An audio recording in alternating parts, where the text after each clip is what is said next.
O 11º Batalhão de Infantaria de Montanha foi honrado em 1995 com mais uma missão de destaque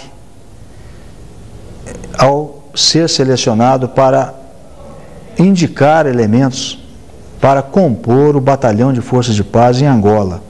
O nosso batalhão mandou 150 integrantes, entre oficiais, sargentos, cabos e soldados, compondo o batalhão, e lá pôde vivenciar o que é um país destruído pela guerra.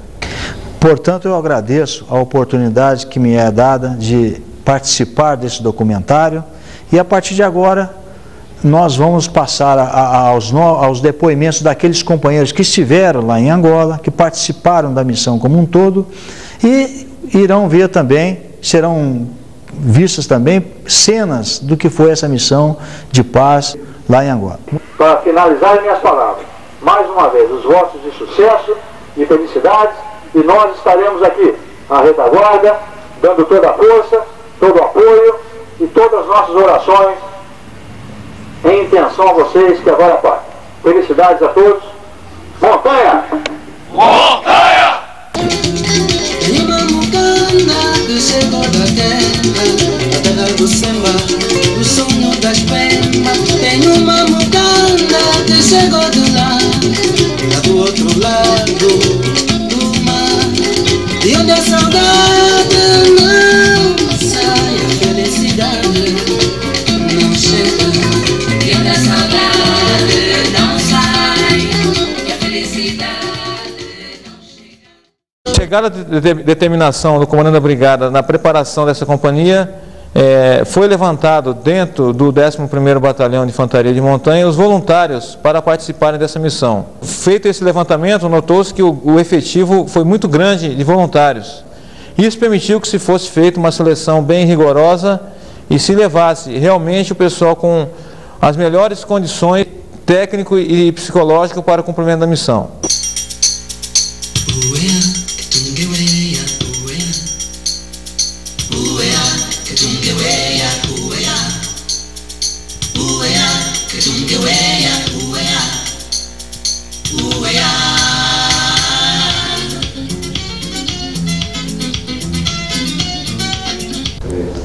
A expectativa da chegada em Angola foi muito grande, tendo em vista que nós não sabíamos muito bem o que iríamos encontrar lá. Apesar de todas as informações que nós tínhamos de como estava o desenvolvimento do processo de paz, nós não sabíamos como estava o país e como iríamos encontrar a situação de vida das cidades e do país. Chegando lá, nós chegamos no aeroporto, o aeroporto nós pensávamos que era um aeroporto, mas era mais um campo de pouso. E passamos por uma cidade praticamente destruída, onde a gente só via as pessoas praticamente com muita fome, não tendo muita... o vestimento quase não tem, totalmente diferente da vida nossa aqui, que são cidades limpas, cidades construídas, enquanto nós encontramos muita coisa já quebrada ou abandonada, principalmente. Que fez que os 20 anos de combate que eles estavam tendo lá, foi tudo abandonado, tudo foi se destruindo aos poucos, foi se acabando tudo. Então foi aquele choque inicial do contraste que nós tínhamos aqui, uma cidade construída, tudo sendo sempre manutenido, sempre limpo, enquanto encontramos lá tudo, muita sujeira, tudo estragado, quebrado, fruto de combate mesmo, de guerra, de destruição. Esse foi o choque inicial que nós tivemos. Aqui é chamada Praça dos Ministérios. Seria a Praça dos Ministérios, uma vez que havia previsão de Huambo ser a capital interiorana de Angola. E aqui seria, como aí no Brasil, a Esplanada dos Ministérios. No caso aqui, a Praça dos Ministérios. Era aqui antigamente, amigo? Foi palácio. Palácio de quem? Passava. De quem? Do povo. Palácio do Povo. Viva Brasil! Viva Brasil! Viva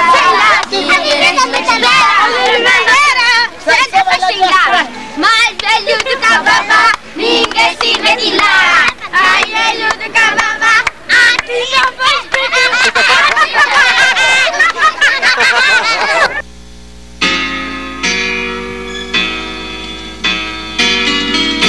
Angola, pátria querida.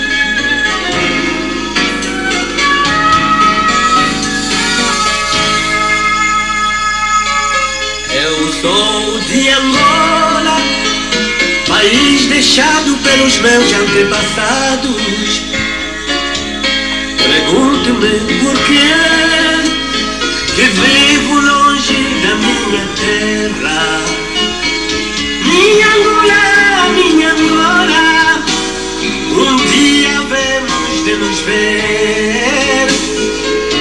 Minha Angola, minha pátria, um dia havemos de nos ver. Tantos anos na mata, a combater por tua liberdade, Angola. E eu sabia que um dia a verdade triunfaria. Minha Angola, um dia havemos de nos ver. Minha Angola, minha pátria, um dia havemos de nos ver. Angola,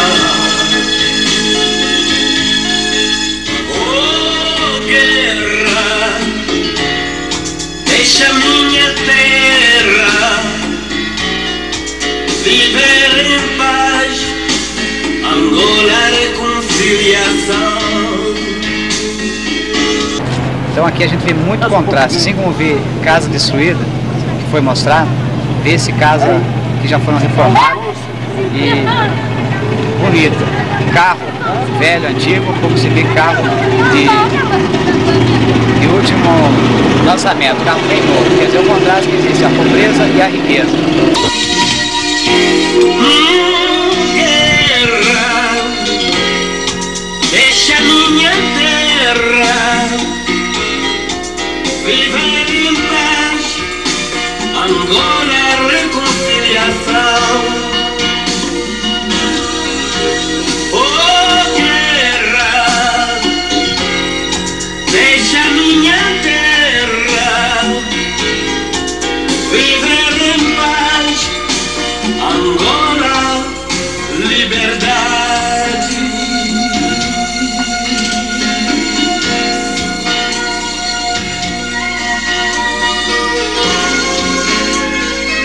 Angola, minha terra.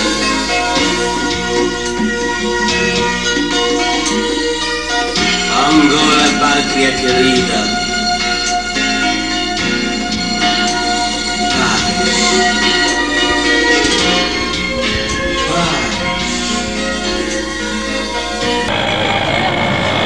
Aí, eu estou mostrando agora, é uma feira chamada de Praça ou Candonga, onde tudo é trocado ou vendido. Existe uma regra assim, cada produto tem um certo valor. Tudo é trocado conforme a necessidade entre os dois que estão a fazer a troca. Quanto é? Ah? Quanto é? $2. Muito caro, amigo. Amigo, pagou quanto? $1. $1? É. Toma, amigo. Não.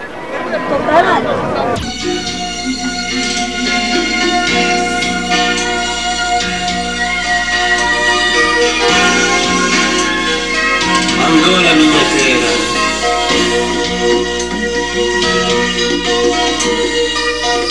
Angola, pátria querida.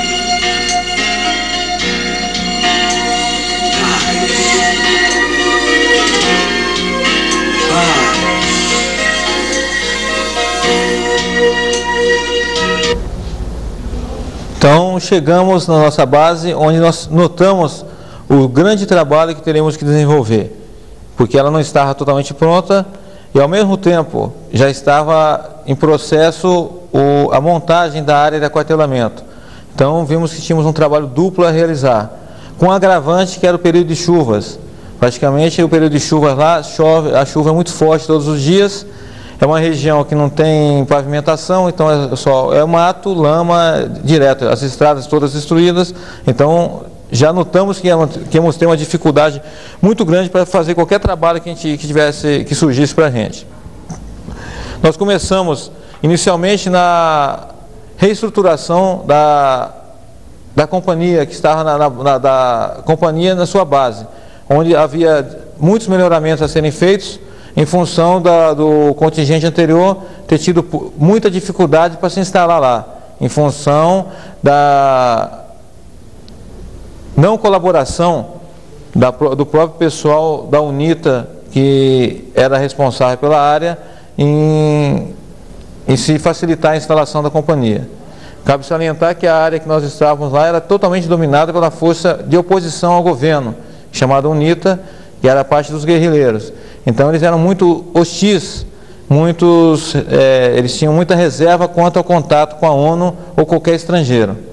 Era um tipo até um preconceito com a ONU e preconceito até em relação a qualquer outro povo que não fosse o povo angolano que estava lá na área. Então tudo isso aí foi um trabalho muito difícil, que nós tivemos que fazer paralelo já ao início da preparação da área de aquartelamento. E um outro dançarino, vamos seco. Aí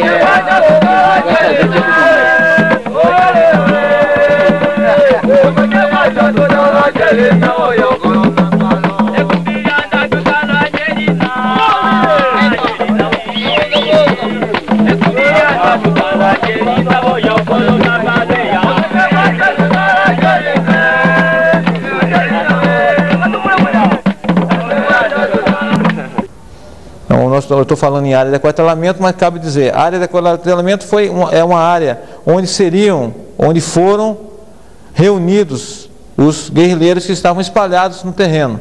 Porque a parte da guerrilha ela não tem quartel, não tem instalação, ela fica espalhada no campo. Então a área de aquartelamento é uma área que foi preparada com barracas, com parte de cozinhas, parte de instalação de higiene, etc., para que eles pudessem ser reunidos, serem cadastrados, etc. E todo esse trabalho era de responsabilidade da companhia.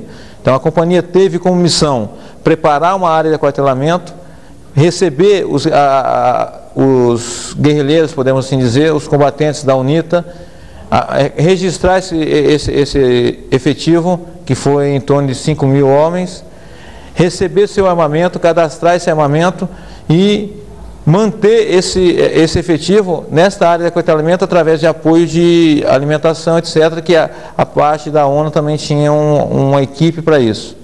E paralelo a isso, também foi montada uma área de famílias que vamos comentar assim mais adiante a respeito do trabalho também que foi feito lá. essa estrada que nós estamos aqui à frente, a 150 km, está Cuito, onde fica a base do Batalhão de Forças de Paz do Brasil, a qual a companhia faz parte. Então a gente não pode ir até Cuito por essa estrada devido ao fato que existem pontes destruídas e um trecho dela está minado. Então a gente nem passa por ali. Temos que dar uma volta por estrada de chão, que acaba levando mais ou menos, com um tempo bom, 10 horas de viagem.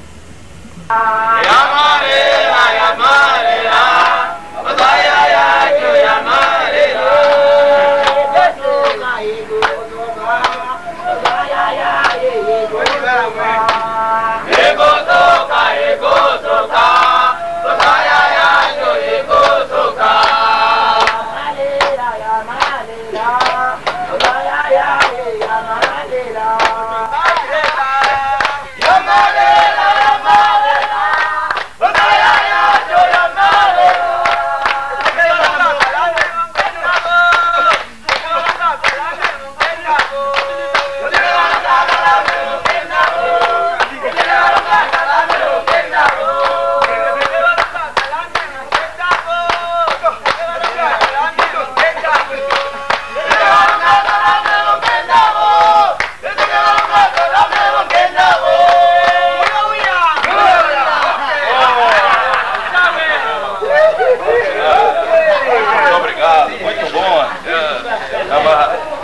Ok. O trabalho da montagem da área de aquartelamento foi assumido no compromisso assinado em Lusaka com os dois representantes da UNITA e do governo de Angola, que seria de responsabilidade da própria UNITA. Então eles teriam que ceder soldados para a montagem dessa área de aquartelamento. Mas foi notado que a UNITA não tinha interesse que esse processo se agilizasse, que andasse com presteza. Até às que hora? Até 10 horas. Aí é. Tá bom? Já falam 10 horas? Não, não são 10 horas. Já são 9. 8 e meia. 8 e meia? Sim. Sempre tinha um problema para não trabalhar. Então nós sentimos que nós teríamos que nos empenhar mais no trabalho, assumindo até muito trabalho que eles teriam que fazer. E foi que nós tivemos, foi a alternativa que nós vimos para que os compromissos e as determinações feitas pela ONU lá em Angola fossem cumpridos. Então nós passamos a colocar o pessoal angolano da UNITA num trabalho mais secundário, que é a limpeza do terreno só onde seriam feito o aquartelamento. Enquanto o nosso pessoal da companhia mesmo, nós tiramos eles do trabalho interno de preparação da nossa base para preparar a área de aquartelamento propriamente dita. E conforme foi sendo limpo o terreno, nós iríamos montando as barracas.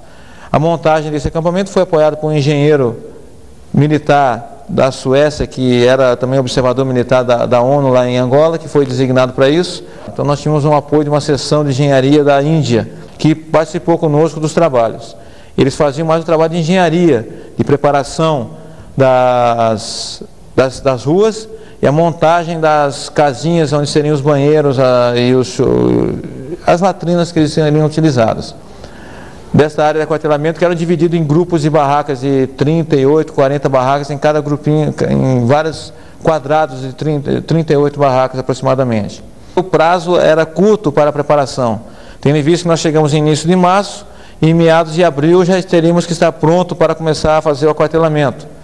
Certo que havia uma resistência quanto ao aquartelamento, mas a ONU tinha o compromisso de estar pronta para receber esses guerrilheiros. E esta área, para ser liberada, foi visitada pela Comissão Conjunta. A Comissão Conjunta era composta pelo representante da ONU, do secretário-geral da ONU, era representada por embaixadores dos Estados Unidos, Rússia e Portugal, juntamente com um representante do governo e da UNITA, que foram até Andulo, faziam a fiscalização das condições do aquartelamento que estava sendo pronto, preparado e estava pronto para iniciar o recebimento dos soldados.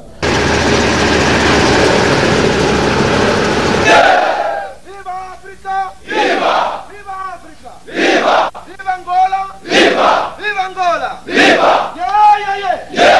Yeah, yeah, yeah! Viva o camarada presidente Dr. Jonas Mareiro Savimbi! Viva! Viva o camarada presidente Dr. Jonas Mareiro Savimbi! Viva! Yeah, yeah, yeah! Yeah! Yeah, yeah, yeah! Viva a UNITA! Viva! Viva a UNITA! Viva! Yeah, yeah, yeah! Yeah! Yeah, yeah, yeah! A tropa! Não vai falhar! A tropa! Não vai falhar! Yeah, yeah, yeah! Yeah! Yeah, yeah! O tempo no espaço! A UNITA é forte! O tempo no espaço! A UNITA é forte! Yeah, yeah, yeah! Yeah! Yeah, yeah, yeah! O soldado da escola é... O soldado da escola é...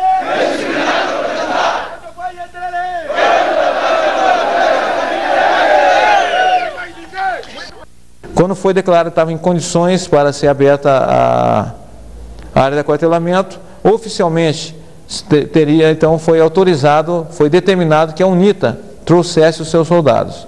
Então, inicialmente, eles pediram um reconhecimento para a gente ir até o local onde estavam os soldados, para verificar qual o efetivo e qual a quantidade, quais as condições das estradas e a quantidade de caminhões que nós precisaríamos para trazer esses soldados para a área de aquartelamento.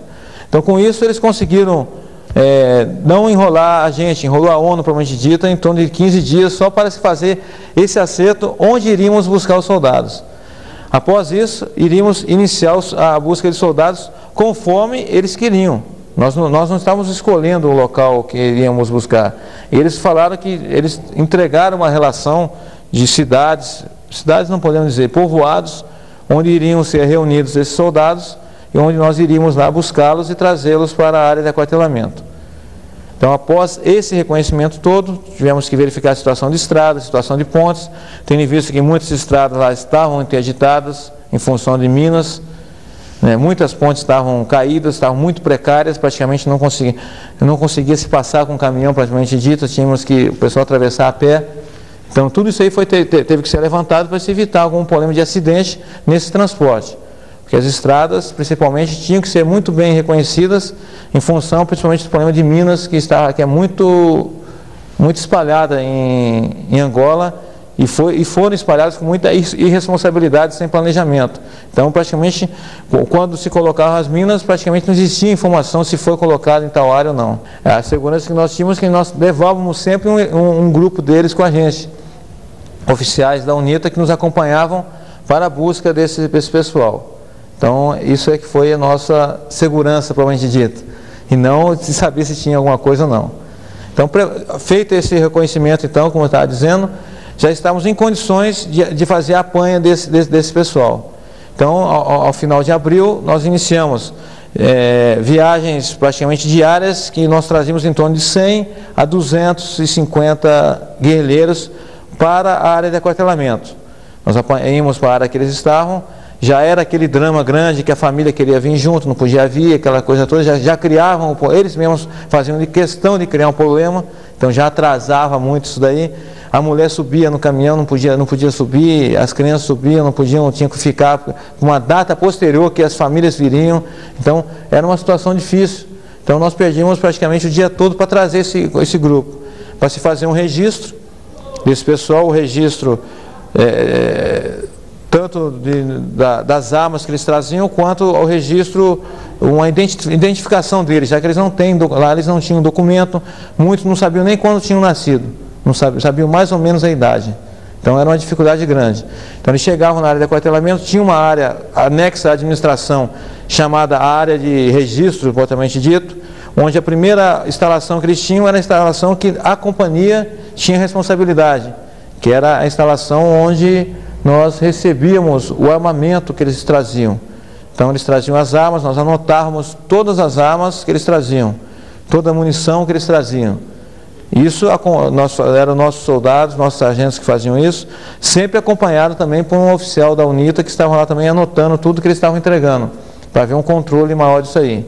E é uma coisa importante esse controle em função de não haver o desvio das armas, não haver perda das armas durante essa entrega, já que essas armas tinham destino a serem destruídas, então elas não podiam ter outro destino, então tinha que ser um controle muito rígido quanto a isso.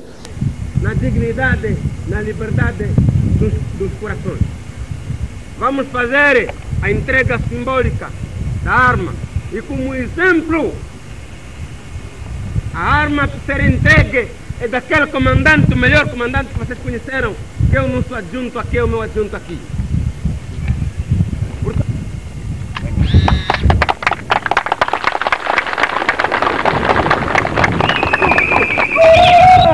Viva! Viva a UNAVAM! Viva! Viva a UNAVAM! Viva! Viva a paz! Bravíssimos soldados deste excelente exército da UNITA. It is indeed a very historic moment for all of us here to see the start of the quartering area of Andulo. É de fato um momento muito histórico nós podermos estar aqui a presenciar o início do aquartelamento aqui em Andulo. O Senhor Deus esteja convosco e que a paz venha a vocês e a toda Angola. Thank you very much. Muito obrigado.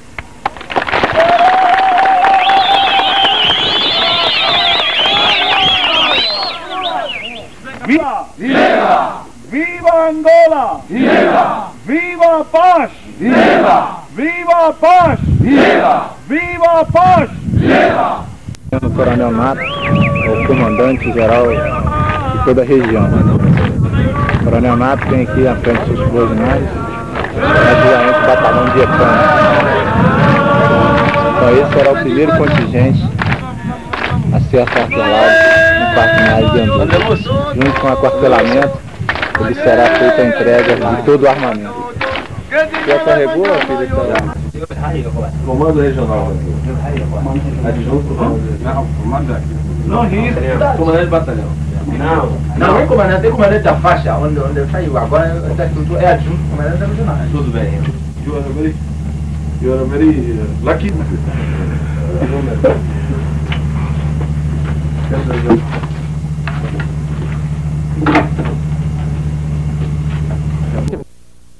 Diariamente era feito esse registro dessas armas, eles passavam por um registro de identificação, recebiam após o registro de identificação um kit com roupas e mais material de higiene, faziam uma inspeção médica, depois eram levados para a área das barracas que eles iam ficar instalados.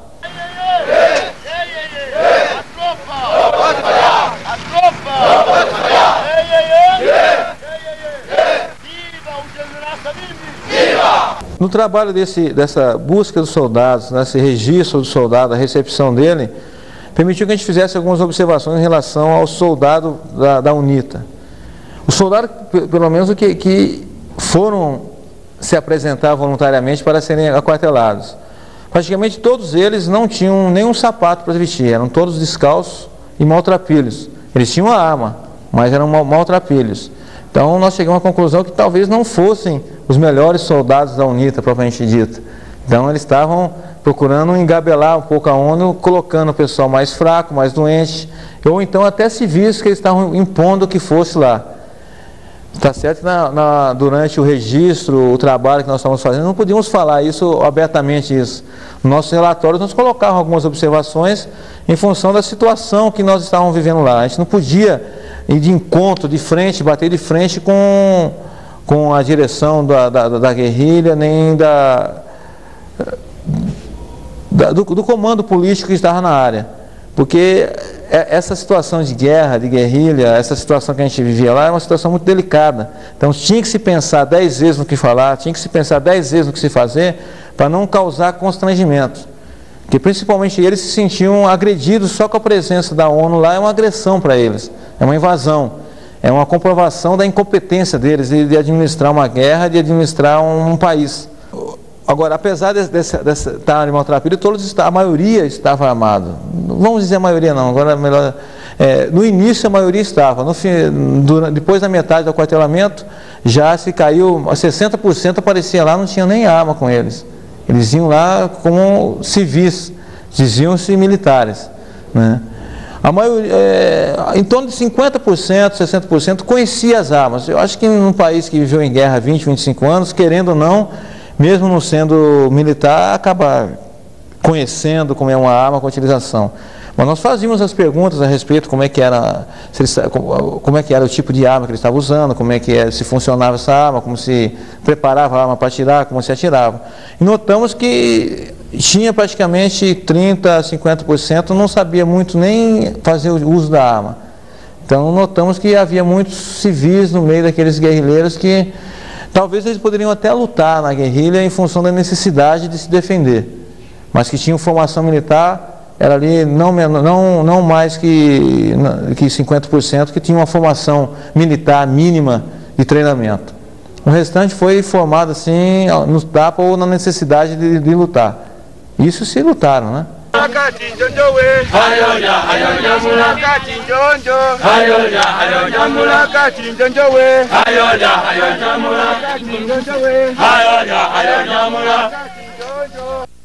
Paralelas às atividades já descritas pelo Major Maniscal que aconteceram em Andulo, eu estava destacado com outros oficiais, um pelotão de fuzileiros e uma seção de morteiro leve na cidade de Cuito. Essa cidade ficava do lado do governo, ou seja, nós trabalhávamos intimamente com o governo provincial do Bié. Essa atividade era bem diferente da atividade em Andulo. Em Andulo se mexia muito com as áreas de aquartelamento.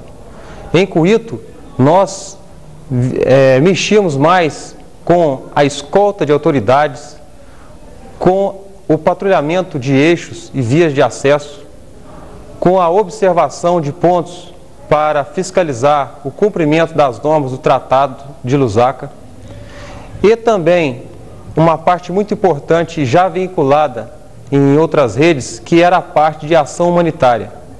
Essa ação humanitária, ela consistia numa educação daquela população que vivia aos arredores da nossa base. E também a parte no que diz respeito à assistência médica e odontológica. Toda vez que nós saímos em grupos para ministrar essas instruções de saúde, educação, nós éramos acompanhados de um grande número de angolanos interessados em aprender essas maneiras de procedimento para melhorar as suas condições de vida. E os próprios angolanos depois multiplicavam esse conhecimento entre eles.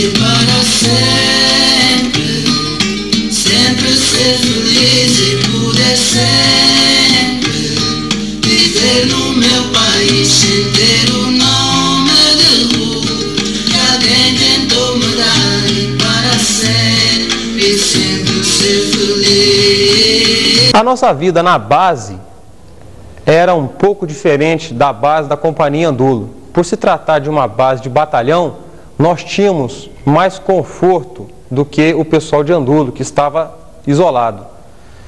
E nós tínhamos à nossa disposição também todo aquele suprimento que chegava de comida, combustível, chegava para nós primeiro, para depois ir para Andulo. Então nós tivemos muito pouca falta, restrição de algum tipo de suprimento, ou seja, de comida, de combustível e de algum material para tratamento de água. E a missão mais importante de Cuito era cumprida principalmente pelos pelotões de fuzileiros da Companhia Reserva, do qual tinha um pelotão aqui de São João del Rei. Eram as missões de patrulhamento de estradas algumas não estavam liberadas ainda, mas nós tínhamos que passar por elas, então nós corríamos o risco de passar em cima de alguma mina, graças a Deus não aconteceu. E nós tínhamos também que mobiliar os postos de observação, os PO, para verificar se o tratado estava sendo cumprido. Então era uma missão que o pelotão ficava 2, 3, 4 dias isolado, com a bandeira das Nações Unidas e a brasileira hasteada num ponto, e observando se havia movimentação de tropa e alguma coisa que estivesse fora das condições do tratado. Qualquer anormalidade vista desses pelotões era imediatamente relatada ao escalão superior.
Neste momento não interessa nada viver no palácio, porque estou a libertar o meu país. Sinto o meu orgulho de ter nascido nas bases. Já estou a gatinhar e deixo o meu rastro atrás, demonstrando que comecei a escrever a verdadeira história de Angola.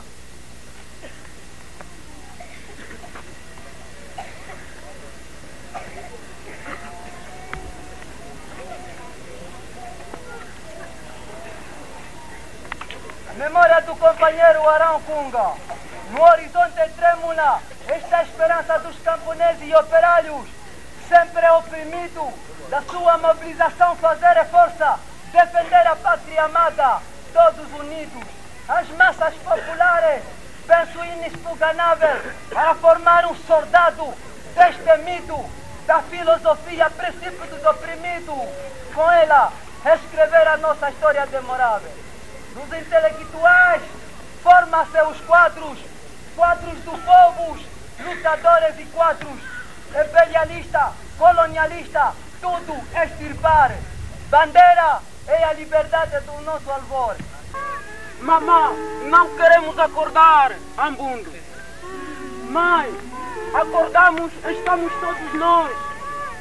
Mãe, aceitamos o sol subir para nós. Mãe, não temos o comer para nós. Mãe, porque acordamos todos nós. Nosso general, Nosotros aleme, nosso general, nosotros aleme, nosso general é o guerra nacional. O nosso país situa-se nos andames mais altos da história contemporânea dos povos oprimidos que anseiam a liberdade. o camarada presidente Savimbi é o clarão único que nos dirige no caminho que encetamos rumo à liberdade. Durante 30 anos, a UNITA perseguiu o caminho mais escabroso, o caminho mais difícil. Muitas vezes, a incerteza invadiu os nossos corações, os corações daqueles que dirigiam o barco. Porém, mantivemos sempre fé no nosso patriotismo, na vontade de nunca deixarmos a nossa terra. A nossa vontade é intomável, o nosso querer é imparável, a nossa força é irresistível porque o nosso futuro é brilhante. A UNITA tudo tem feito para libertar o país da guerra. Portanto, a UNITA está na obrigação de se defender as populações que há tanto anseiam por um futuro melhor. Os autores da história não precisam de recompensa, nem mesmo de um reconhecimento, porque o fazem por convicção própria. As balas desejam longa vida ao Dr. Savimbi, longa vida e feliz aniversário. Uma outra situação que nós ficamos sob bastante tensão e sob prontidão mais de 2 dias, foi a notícia da chegada de guerrilheiros da UNITA em avião da ONU no aeroporto de Cuito. Ora, Cuito foi palco da maior guerra em Angola. O pessoal, a população de Cuito tem uma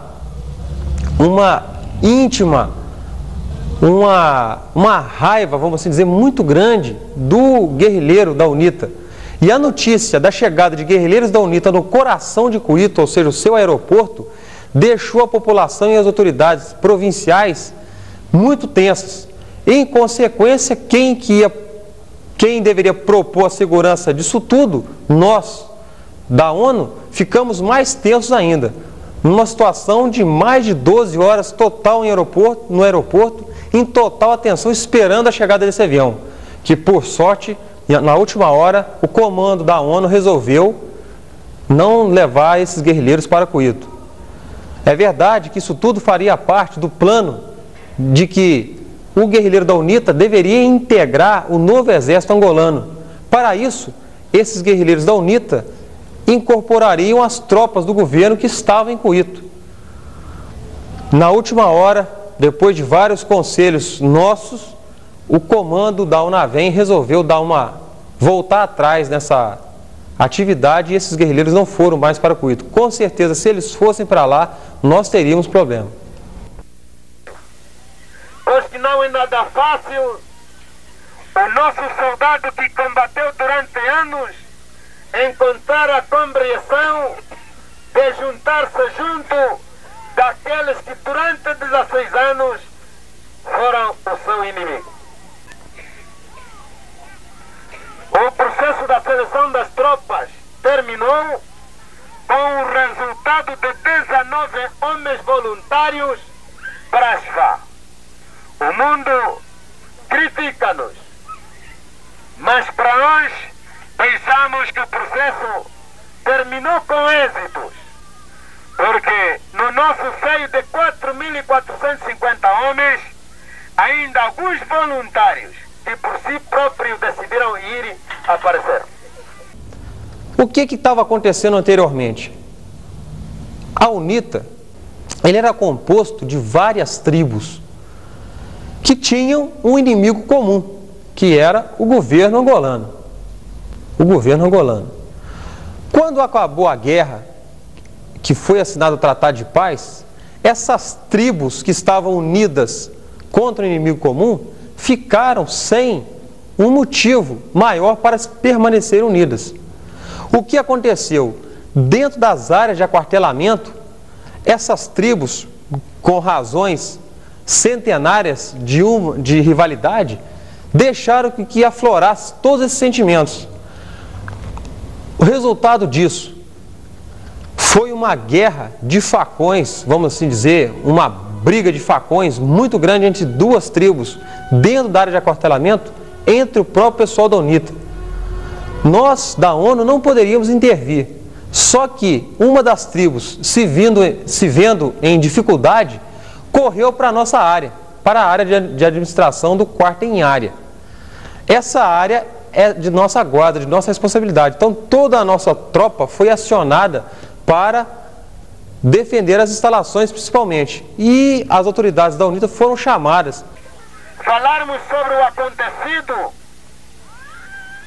dos últimos dias da semana, que é o confronto entre as duas tribos, Malanjinhos e Ovimbundos. Este é um elemento que preocupa e continua a preocupar a direção da Revolução. A UNITA não é pelo tribalismo, mas a UNITA encoraja a sobrevivência das tribos e a prática cultural das tribos. A nossa luta contra o colonialismo português, a nossa luta de resistência nacional e a nossa luta recente de sobrevivência contra o genocídio tribal.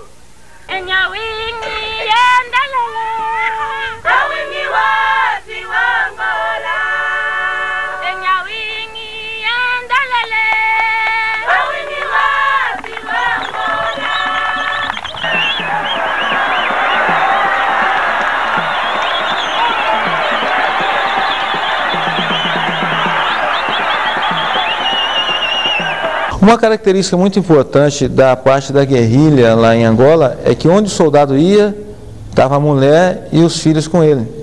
Então ele sempre estava sendo acompanhado com a família. O apoio logístico do soldado da guerrilha é a família dele. Agora, o que é a família do soldado lá? Lá a situação era muito difícil, assim, em função da guerra. Então a família, muitas vezes, não tinha um casamento. O casamento era assim, o pessoal se juntava, mas o homem podia ter lá mais de uma mulher. Se ele tinha, agora ele tinha condição de manter essas mulheres. Então o cara quem tinha mais mulheres tinha mais poder, pode assim dizer, comandava mais. Então normalmente um oficial lá tinha 3, 4 mulheres. No conceito de vida deles, o homem é para a guerra e a mulher é para o trabalho. O trabalho de manutenção de uma família todinha era feito pela mulher. E lá, pela situação deles a guerra ter sido muito longa, existe menos homens que mulheres também, em função disso. Meu filho nasceu longe dela, com os olhos molhados num canto, parece que até quer chorar. Da túbia perdida no asfalto, do grito do homem mais velho, do cheiro da morte no ar, dos cotas na terra distante, o tronco manchado de sangue, o sangue que nunca secou. O grito da última esperança, da marca deixada no peito, da ferida que nunca sarou.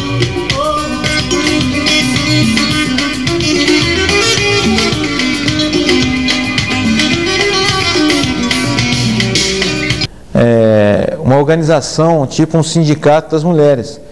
Mas ele tem porque ele chamavam lá de Lima, Liga da Mulher Angolana. Eles fizeram isso porque durante todo o combate da UNITA, quem transportava a munição, quem transportava a comida, quem fazia esse apoio logístico era a mulher. Então eles fizeram uma organização e todo ano faziam comemoração, tinham festas, inclusive eu tive a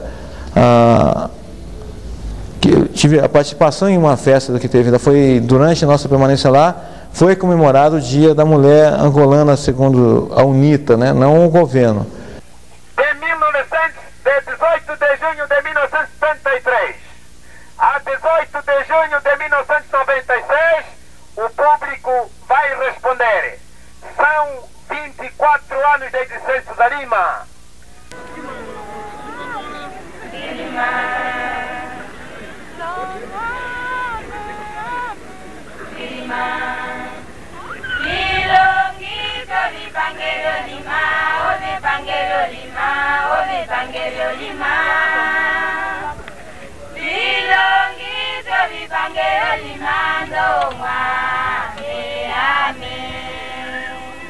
E nós falamos da mulher, então vamos já falar agora das famílias do soldado. O combinado com a UNITA era que o soldado viria para o aquartelamento. Após isso, ele iria numa área designada, que foi determinada pela UNITA, construir uma área próxima ao aquartelamento, sua casa, para que colocasse a sua família. E já que estava acontecendo, muitas famílias vieram a pé, andaram 40, 50 quilômetros e estavam morando com o marido delas na área de aquartelamento, onde era proibida a permanência das mulheres e crianças. Esse problema se agravou mais que, como a família não estava registrada ainda, ela não tinha direito a receber a alimentação. Porque a alimentação era controlada, era recebida em função do registro que era feito.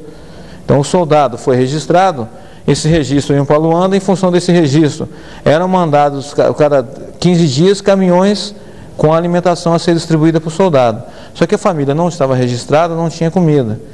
Tanto que chegou ao ponto de, num sábado à tarde, eles quase invadirem toda a área lá de administração para apanhar comida. Então foi uma das piores situações que nós vivemos lá. Vocês trouxeram a gente para cá, por que não dão comida? Então eles mesmos provocaram o problema e cobraram a solução da gente. Então isso aí foi um sábado muito difícil, que a gente não esquece nunca, não só eu, como todo o pessoal que estava lá.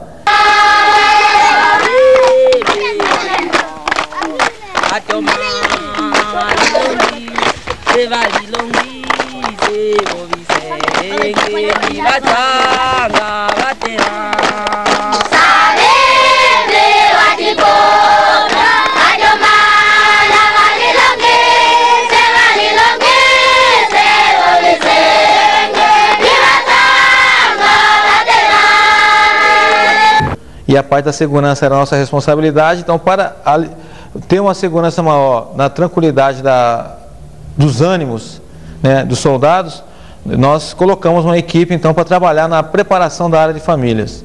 Aí colocamos uma equipe para fazer o registro das famílias. Esse registro era feito de que maneira? Quando o soldado foi registrado lá na apresentação dele, ele declarou a mulher, os filhos, etc. que tinha. E nós fomos no terreno confirmar essa mulher, esses filhos que ele teria. Então nós fizemos esse trabalho de conscientização que eles tinham que preparar a casa das famílias. Porque assim, elas estando instaladas numa casa, elas seriam registradas, né, e a partir desse registro teriam direito a uma cota de alimentação durante todo o período de aquartelamento, em função do efetivo da família. Esse registro de família deu muito problema, porque quando eles notaram que quanto mais filhos teriam, mais a maior quantidade de comida receberiam, começaram a aparecer a mulher com mais 10 filhos, mas só que ele declarou anteriormente 5. Então nós vimos que já estava havendo já o golpe, né, tentando enganar a gente.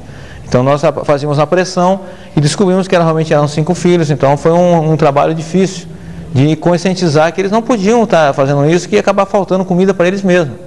Tá. O nome da senhora? Rosana. Hã? Rosa na Sussa Antônia de Sola. Ah, é maca! Já peguei. Ah, tchau. Espera, espera. Não, está mentindo. Não, É Rosa. E por que falaste Rosa? Ah, Antônia de Sola. Ô, atrapalha muito. Atrapalhação O não. custa. Ó, está mentindo. Quer ver? Não, Espera, mentira, espera, é espera, Não espera. mentira. Andou com o Yoseculo. Andou com o Yoseculo, não fala. Do essa culo? Sim. Como é? Tá vendo? Você, o meu nome, você mesmo, senhoras, é por isso que eu digo, quando você Como é o nome do vosso marido? Meu marido é o... Vitorino Scalei, um nome. Como é que você vai vender? Está registrado, esse é Antônia Tissola, tá? Essa Riqueta Feliz é aquela que eu... Só que nós não vimos durante a guerra, okay? Os estudos foi pouco. Os estudos foi muito pouco. Eu não posso trabalhar. Duas senhoras que eu meti no registro, na minha entrada. Essa é a senhora da casa ou a senhora da guerra? Esta é da casa. E a outra que era da frente? Aquela também é da casa. E a qual que era da resistência que o senhor falou? O que eu falei que é da resistência, que é a mesma. Esta aqui é a Antônia Tissola. Nós tínhamos, praticamente todos os dias, tinha o falecimento de uma criança. Então é uma área difícil. No final da área de aquartelamento, quando nós estávamos para vir embora, nós tínhamos aproximadamente 5.000 pessoas na área de família, entre mulheres e crianças, com mais 4, 5.000 soldados na área de aquartelamento. E a terra que me fez chorar ao vê-la perder os seus filhos querem voltar. Oh, a terra que me fez chorar ao vê-la perder os seus filhos e irmãos já nem podem voltar. Lhe deram o que ontem? Hã? Lhe deram o que? Ontem vieram nos bater. Bateram no mais velho, não nos miúdos. Juntos miúdos, Bateram também. juntos cunhadas, juntos mulheres. E elas estavam o quê? Apanhando Chorando? todo mundo? Estavam a chorar? A partir que a rasgar as tendas de cima da casa. Estavam a lhe bater? Sim, Mas não lhe bateram, Antônio. bateram. Em vós? Ainda nós, onde me deram uma chapada. Aonde lhe deram a chapada? Aqui. No braço? Ou Não, aqui na bochecha. Na bochecha? Sim. O Chorou? que você fez para levar uma chapada? É nada. Tinha que fugir na mata, Antônio. A mata toda gente da corrida. Ali se te apanhar, vão te matar mesmo ali. Era lá duas pessoas. Hã? Alejaram lá duas pessoas. Alejaram? Sim, foi no hospital. Foram no hospital? Sim. Foi. Hospital? Agora não vai mais haver mata, não é mesmo? Hã? Vai haver mata ou não? Ainda me faz. A direção da UNITA estava desviando a comida que era distribuída para os soldados.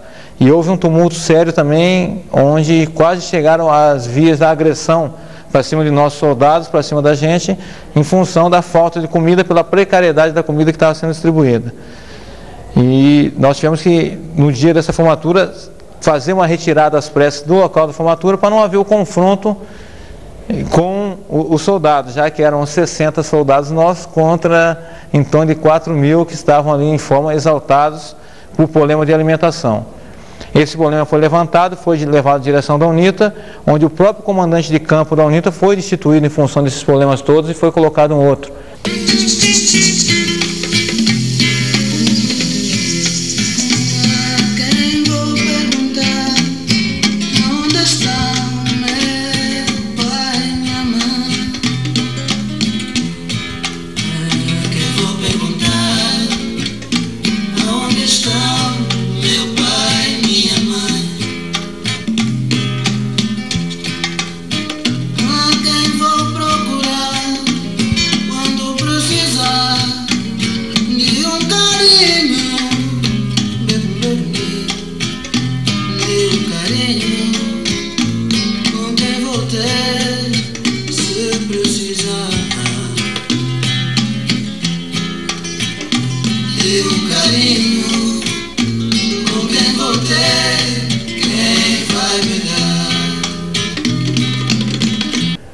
Então existia uma instrução que era feita com os soldados para a educação para a paz. Então eram orientações dadas para aos soldados para que ele voltasse a uma vida civil, voltasse a ter uma vida normal, sem pensar em luta, sem pensar em matar e destruir. Outra instrução que tinha era a parte da alfabetização, onde era ensinado aos soldados a ler, escrever, a ter uma atividade para ele se integrar normalmente a uma pessoa normal, ter uma vida normal. Estava eu com uma maçã no bolso e me solicitaram uma maçã, uma criança aleijada com a perna toda ferida. Estava no início da missão, minha primeira missão real, eu falei, gente, se eu der não haverá problema. E fiz isso, dei a maçã para a criança. No que eu estou saindo com o caminhão, juntou mais 8 crianças maiores naquela criança, e espancaram até que o mais forte conseguiu ficar com a maçã. E eu não pude fazer nada, não tem como entrar. Vou falar em nome de todos os soldados da companhia, nós que participamos dessa missão de paz em Angola, sobre esses 6 meses que nós ficamos lá.